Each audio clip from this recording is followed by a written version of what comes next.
Hey guys, welcome to the review and results show for the January 24th, 2023 edition of AEW Dark. My name's Dan and I review all things AEW, everything from Dark Elevation to all of their pay-per-views.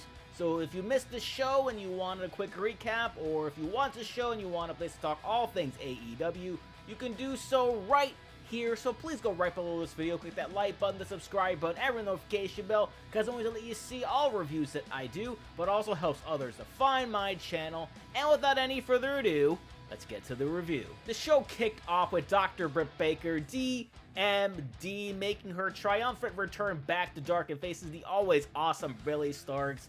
And considering how great both of these women are, it's no surprise that they were going to put on a great match, and they certainly did. Had a lot of back and forth, some great offense from both sides too. You even had Rebel getting involved both positively and negatively. I do say negatively because she took a senton off the top rope from Billie. She was basically done after that. You had Britt, who got busted open. Great visual. Blood always adds so much to the match. And if you saw my thumbnail, that's a great visual as well after the match, with her always being so good at finding the camera. I absolutely love that. And then you had Billie pulling off a fantastic looking tombstone pile driver, which at no point during this match did I think Britt had a chance of losing, but this was pretty close, I gotta say. But Britt eventually turned it around though. She hit a fantastic Canadian Destroyer into the stomp for the win, for the Doctor. Go out of your way to watch this one. This was an absolute blast. After that, it was Alex Reynolds, John Silver, and Evil Uno of the Dark Order taking on Very Morales, Baliyan, Akki, and Marcus Kross. I do apologize if I mispronounce any of those names. This was a very dominating performance from everybody within the Dark Order. The other team did get some offensive, but it really just led to the finish of this match with everybody within the Dark Order getting in on the fun, and they finished things off with their triple finisher of that swinging crucifix slam. Yet another win for the Dark Order. Up next, it was Serpentico going up against Tony Deppen. And I gotta say, it was really nice to see before the match, everyone being super into Serpentico. Everyone had their Serpentico section signs.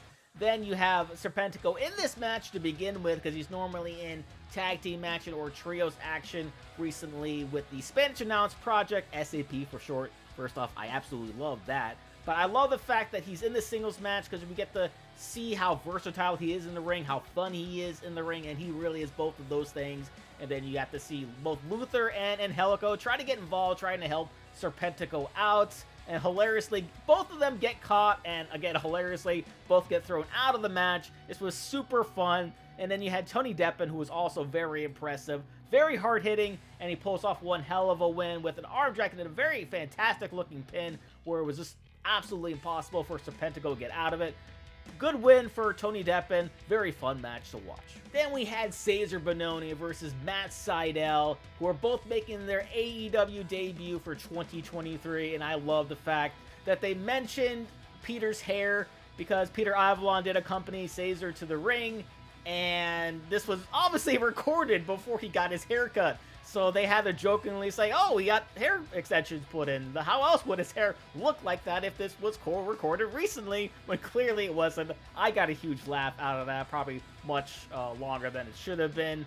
But it was certainly longer than this match, because this was a quick one. There was a bit of a back and forth, but Matt Sydal ended up picking up the win with a Hurricane Rana into the pin. Afterwards, you had Ryan Nemeth getting involved, helping them out with the beatdown, which was then stopped by Top Flight. This feels like a future trios match in the making, maybe next week on Dark or Dark Elevation. After that, it was Brittany J facing off against Harley Cameron. Harley, who you may recognize from the Party music video when she has red hair, with Austin Creed, Adam Cole, Breezy, and of course Claudio Castagnoli. She's a model, she's an actress, she's a singer, but most importantly, she is a professional wrestler. Please leave a like if you understood that reference. She can do it all. She was a fantastic heel here, which Brittany played off to perfection. Got the crowd involved, which is always fun. I always appreciate that. But in the end, Harley Cameron picks up the win with a backstabber. Up next is Kaci Lennox taking on Madison Rayne.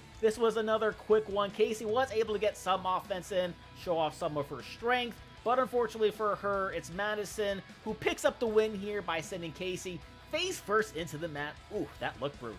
Then it was Action Andretti going up against Bronson of the Iron Savages, and this was another brilliant showcase match for Action Andretti. He continues to impress. The most impressive thing for me here was when he was standing right on top of Bronson's shoulders, like literally 1 foot here, 1 foot here while he was standing up, does a front flip, basically lands right onto his feet.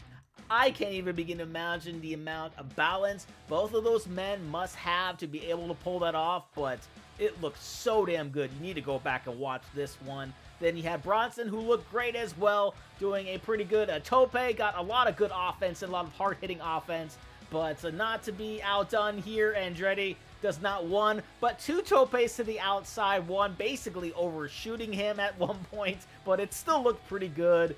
He basically used him as a springboard on the outside at one point, and then eventually, though, Andretti does pick up the win with a running shooting star. Another very, very impressive win for Andretti. It's now time for the main event of AEW Dark, with Anthony Henry of the Workhorsemen taking on Mascara Dorada. Of course, Dorada, you may recognize him as Grand Metalik from his time in WWE, and he's just so good, isn't he?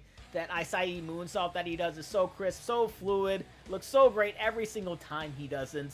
Then you have Anthony Henry, who was a perfect opponent, played his role to a T, such a great heel, even had JD Drake there with him, who's also a great heel. They're freaking great together. They're just so criminally underrated in my opinion. Favorite spot of the match was definitely that finish when, you know, we talked about balance earlier. His balance here being able to walk across the ropes and deliver a picture-perfect diving elbow for the win. Such a great way to end the match. Such a great way to end this show.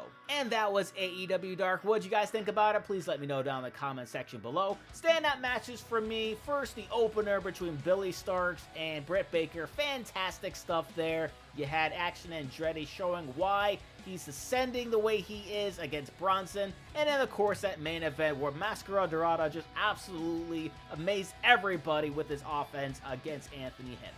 With that being said, if you did enjoy this review and you want to see more, please go right below this video, click that like button, the subscribe button, and the notification bell, because it always let you see future reviews that I do, but also helps others to find my channel. So thank you guys again for checking this out, and thank you guys for being all elites.